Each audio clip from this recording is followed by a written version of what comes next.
মধ্যপ্রাচ্যে ক্রমবর্ধমান উত্তেজনার মাঝেই সশস্ত্র বাহিনীর প্রধানের সঙ্গে গুরুত্বপূর্ণ বৈঠক করেছেন ইরানের সর্বোচ্চ নেতা।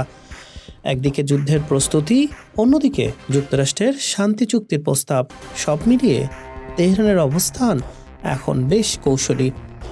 ইরানের সশস্ত্র বাহিনীর সর্বোচ্চ প্রস্তুতি ও শত্রু মোকাবেলার কৌশল নির্ধারণে সামরিক প্রধানের সঙ্গে বৈঠক করেছেন দেশটির সর্বোচ্চ নেতা মোস্তফা খামেনি। রোববার আধা সরকারি সংবাদ সংস্থা ফার্স্ট নিউজের বরাতে তথ্য নিশ্চিত করেছে আল আরাবিয়া।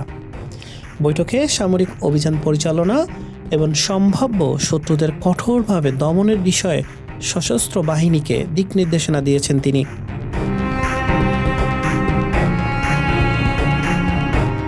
এদিকে যুদ্ধের প্রস্তুতির সমান্তরালে কূটনৈতিক তৎপরতাও সচল রেখেছে ইরান।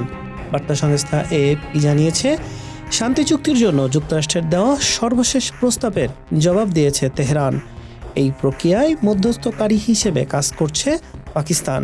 আল জাজিরা তাদের এক প্রতিবেদনে জানায়, ওয়াশিংটনের কাছে ইরানের জবাব পৌঁছানোর বিষয়টি পাকিস্তানি কর্মকর্তারা নিশ্চিত করেছেন। মার্কিন প্রশাসন ইঙ্গিত দিয়েছে, পাকিস্তানের মাধ্যমে পাওয়া এই বার্তার উপর ভিত্তি করেই পরবর্তী পদক্ষেপ নেওয়া হবে। এতে করে দুই দেশের মধ্যে আরেক দফা আনুষ্ঠানিক আলোচনা শুরুর সম্ভাবনা দেখা দিয়েছে।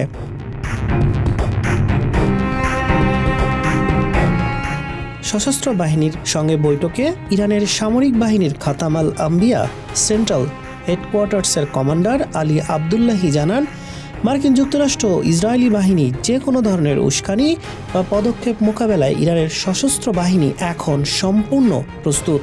বৈঠক শেষে এক বিবৃতিতে আলী আবদুল্লাহি হুঁশিয়ারি দিয়ে বলেন, শত্রুপক্ষ কোনো ভুল করলে ইরানের প্রতিক্রিয়া হবে দ্রুত, কঠোর এবং চূড়ান্ত। বিশ্লেষকরা মনে করছেন, শান্তি প্রস্তাবের জবাব দেওয়ার পরই সামরিক প্রস্তুতির এই বার্তা নিজেদের অবস্থানকে শক্তিশালী করার একটি কৌশল। তেহরানের এই কৌশলী অবস্থান কি মধ্যপ্রাচ্যের রাজনীতিতে প্রভাব ফেলবে? হাসান শাহরিয়ার, মানব কণ্ঠ।